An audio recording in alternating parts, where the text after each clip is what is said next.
Hello everyone, this is Fantasy-esque and welcome back to Vampyre Clan and ClanGen, the Warrior Cats clan generator game. When we left off in the previous episode, we were taking a look at some healed sprains and our very adorable growing kitten Eagle Kit, who is oddly insightful, very attentive to his mother, and quite fearless. Now, this episode is going to be quite special because we are saying goodbye to Vampyre Clan. Not forever, guys. We have finally reached the end of season 1, and this is going to be like a final look at our vampires before we get ready to return to Royal Clan and continue their story. So this whole time, we've been taking a break from Royal Clan, and that's kind of why we pursued Vampyre Clan, and now that we've reached the end of season 1, we can start wrapping up the story over here and continue the adventures we were having with our royal cats in the grotto. So okay guys, I hope we all strap in and enjoy what we are going to have in this moon. It is the last turn of Leaf Bear and we are at moon 71. So we've kind of made a lot of progress with these guys in season 1. Let's go to the leader's den. We have our 2 allies and our 1 neutrality. Let's take a look at our events. Vampyre Clan does not have enough healthy medicine cats. Cats will be sick/hurt for longer and have a higher chance of dying. Vampyre Clan doesn't have enough prey for the next moon, which means we need to focus on some hunting. Twilight Fade woke up with a mild headache but went about his day anyway, trying to ignore the nagging pain. And then Eagle Kid woke up with a splitting headache and couldn't get out of his nest. He spent the entire day curled up in the nursery, trying to avoid light and noise so that the throbbing pain could subside. Oh no, which I don't like. I don't like Twilight Fade going through any more pain than he already goes through being paralyzed, but I realize he doesn't have feeling, but he still has that headache, and I feel like he already has enough trouble in the day. He really doesn't need a headache on top of that. And poor Eagle Kid, who I want to have like a blessed life because he is the only one in his litter. But apparently life has other plans because now he's got this severe headache, which I don't know where he gets from. Poor little thing. But now he's with his mother in the medicine cat den. Both of them snuggled up, trying to overcome Alfeather's grief and I think recovering from her birth, and Eagle Kid now trying to overcome his headache. Let's check out the medicine cat den. Alfeather was given oak leaves as treatment for recovering from birth. That's also kind of sad because Alfeather, she's in no condition to look after her son. She's in no condition to do that, even as the Nightstalker, being a mother aside. Let's have a look at our relationships. Grandmaster Bluestar got tricked into doing one of Burnleaf's chores. Grandmaster Bluestar clears up a misunderstanding with Bloomrise. Burnleaf and Sunnytail actually get along better today, so father-son bonding, which is good to see. Burnleaf and Eagle Kit watch drama unfold in the camp. This is Burnleaf and his grandson, which is adorable. Twilight Fade apologizes to Bloomrise, but Bloomrise doesn't know why. So, okay, we have some father-daughter bonding over here as well. Eagle Kit says he hopes Twilight Fade has a nice day. Quiet Flight's feelings are hurt by something Alfeather said.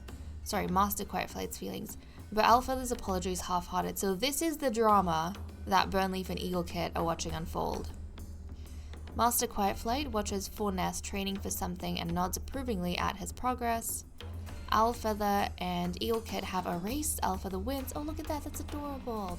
So Alfeather managed to haul herself out of the medicine cat den to have a race with Eagle Kit, and I kind of love the fact that Eagle Kit, despite his splitting headache, wanted to have a race with his mother because he saw this as a chance to improve his mother's mood. And we know how observant he is when it comes to, the cats around him and how they're feeling. When Alfeather tells Eagle Kit about a goal she has, Eagle Kit snickers at it. Oh, I guess he got a bit too comfortable and is showing a little bit of attitude. Both Sunnytail and Grandmaster Bluestar enthusiastically congratulate another clanmate on something. You know what? I'm thinking the snickering maybe is like Alfeather telling Eagle Kit that she's gonna go back to the nest and see if she can come out tomorrow, and maybe Eagle Kit is snickering at it because he's thinking that you're using any excuse to go back in the nest, but he wants his mother to spend time with him. Sunnytail sees Eagle Kit staring off into the distance. It's kind of creepy. Sunnytail does not have a good impression of his nephew, does he? He does not have a good impression of his nephew, which is so interesting given that he is very close to his sister, or he feels very strongly about his sister, but for some reason, not so much his nephew. Sunnytail vents about something trivial to Ibis Freckle. Okay, these two are finally interacting. We didn't see anything between them in the last episode, and them improving their relationship is entirely on them, so it's good to see that they're interacting, and Sunnytail took the initiative. Fornest talks to Twilight Fade about some clan drama. Okay, what drama are these two? I wonder, the drama might actually be Sunnytail and, seeing Eagle Kid and thinking he's creepy. I could see that being talked about by these two. Bloomrise and Fornest try to say tongue twisters. Oh, actually, hold on. Where was the last bit of drama we had? Actually, normally with the drama, what I do is whatever negative thing happened before that prompt, unless there hasn't been a negative thing, then it's the next one. Which means Burnleaf and Eagle Kit weren't actually looking at Quiet Flight and Owlfeather, they were looking at Blue Star getting tricked by Burnleaf to do his chores. Yeah, okay. That makes much more sense. Okay, let's take a look. Bloomrise and Fornest try to say tongue twisters, and then Eagle Kid wants to be closer to Grandmaster Blue Star, his grandmother. Oh, that's cute. That is cute. This is his maternal grandmother. That's right. Okay, well that's all we have for the events. Let's wrap up here and resume with the cat list. Let's continue with the cat list. So a quick reminder on our loyalties over here. In terms of relationships, I noticed one thing that I want to cover, and it was actually with Quiet Flight. So Quiet Flight had a relationship or a romance loss with Owlfeather. And she had, I think, a bar of romance with Owlfeather from beforehand when Owlfeather was made into Pinespeck, and at the time we said it was just Quiet Flight giving her approval for her favorite son's mate. And it's kind of stayed that way this whole time. Obviously, now her youngest son, Fornest, is mated to Owlfeather, but I think Quiet Flight maybe doesn't approve of Owlfeather as much. There could be a lot of things going into this. One, maybe she feels as though it's a betrayal to Pinespeck for Owlfeather to have moved on to Fornest so quickly, even though Fornest is also her son. But also, we did see in events that Quiet Flight, I think something happened between her and Owlfeather. Owlfeather, her feelings were hurt, and Owlfeather apologized, but it was half-hearted. And I wonder if Quiet Flight was maybe talking, because Owlfeather, she has that permanent grief, right? And I think that's actually surprisingly from Grandmaster Shivering Star dying. I think that hit her really hard. And I think that's because she got that 4 moons ago. And I think it must have been something to do, unless I am forgetting another death. But I'm pretty sure if we actually go, hold on a second, if we view the dead that we have, if we view the dead and we sort by when they died, Shivering Star was the last cat to die. So I think that grief she got was from Shivering Star's passing. And that grief has become a permanent grief. That hit her actually a lot harder than Pinespeck dying. I suppose because with Pinespeck, yes, she was his mate that passed on, but at the same time, Pinespeck was just another young vampire. Whereas Shivering Star, who Owlfeather had very mixed feelings for, had been around for the entirety of her life, and then suddenly that thing she knew for sure was gone. And that, I think, ripped the earth from beneath her feet. So that's probably why she has that permanent grief. But I'm thinking that talking about Pinespeck probably adds to it, and maybe Quiet Flight just wanted to reminisce about, her son and how he was, and she started talking about him, but Owlfeather, because she was feeling kind of sensitive about it, maybe shut that down, and Quiet Flight had her feelings hurt because, who else is she going to be able to talk to about Pinespeck to this degree. Her mate Hazelpelt isn't even around anymore. So the only other cat that she would think to talk to about him would be his former mate, Owlfeather, and his former love, Owlfeather. So I think that's what it was, and Owlfeather apologized because she realized maybe that Quiet Flight's feelings were hurt, but it was half-hearted because she didn't really want to go into it. Yeah. Okay, so that's kind of the change that happened between Quiet Flight and Owlfeather. In terms of Sunnytail and Ibisfreckle, I checked their relationship too. Even though Sunnytail took the initiative to vent to Ibisfreckle, there has been no change in their romance at all, which makes me kind of sad. But that is something we're going to have to look forward to in, the next season when we come back to Season 2 of Vampire Clan. But okay, let's go ahead and see what everyone's doing for the day. Grandmaster Bluestar is teaching Master Quiet Flight, about the small details of being a leader. Look at that, it's almost as though she is I feel like Bluestar is not the type of leader to hoard power the way Shivering Star used to do.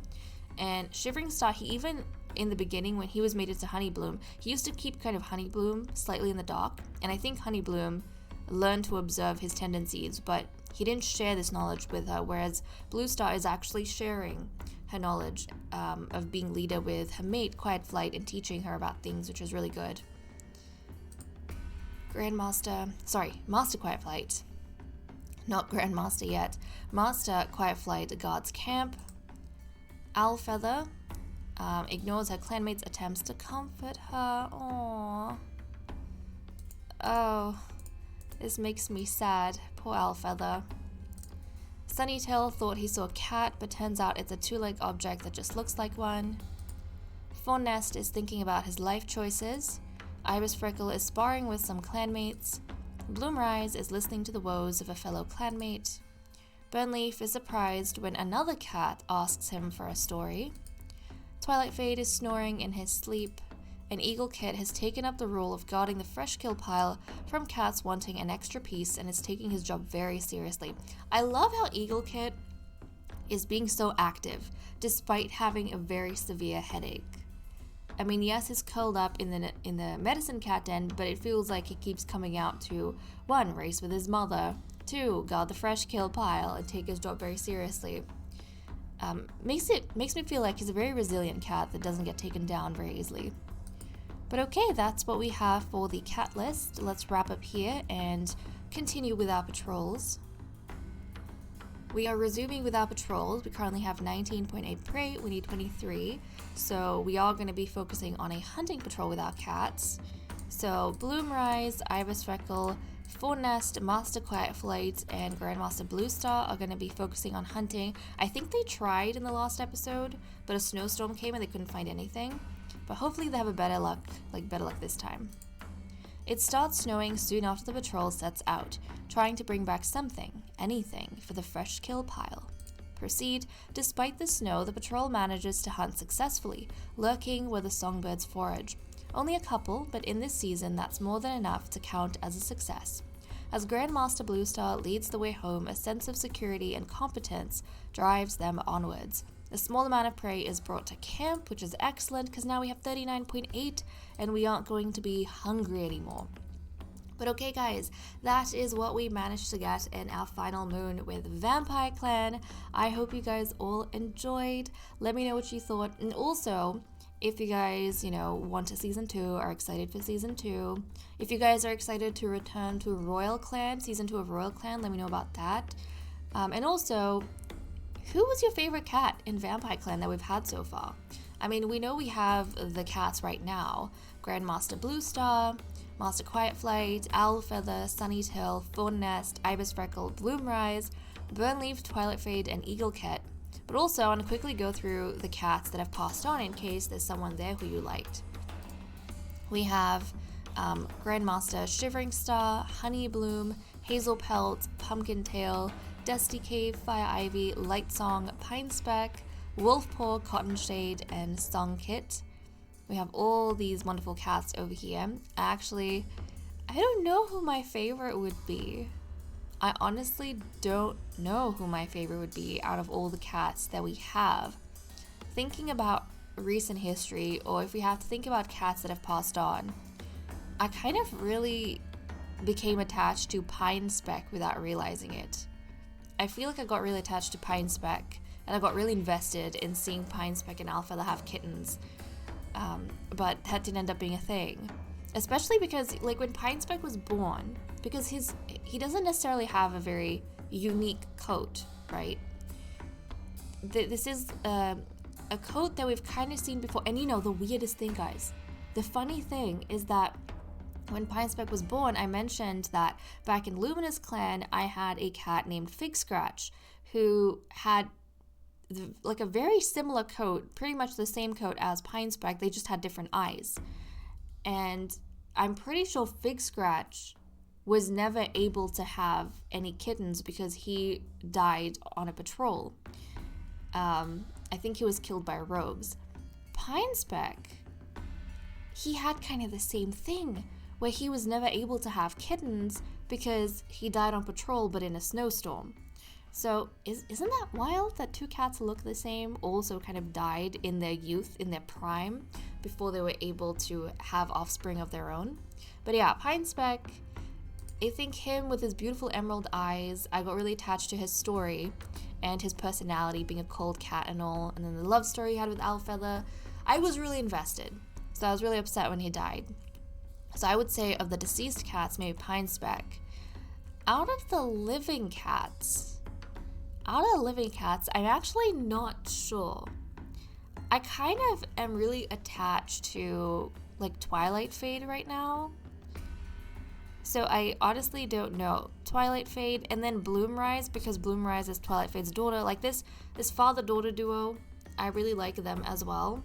So I have no clue, guys, to be honest. I think I would say maybe those cats. For now, like Pine Speck, Bloomrise, Twilight Fade. I think those are the cats that I'm really fond of right now, leaving off. But okay, this is going to be it for us, guys. This is going to be it for us. We're saying goodbye to these cats. I hope you all enjoyed. And also, I was very, very surprised that Vampire Clan actually ended up being more popular with the series. Ended up being more popular than Royal Clan.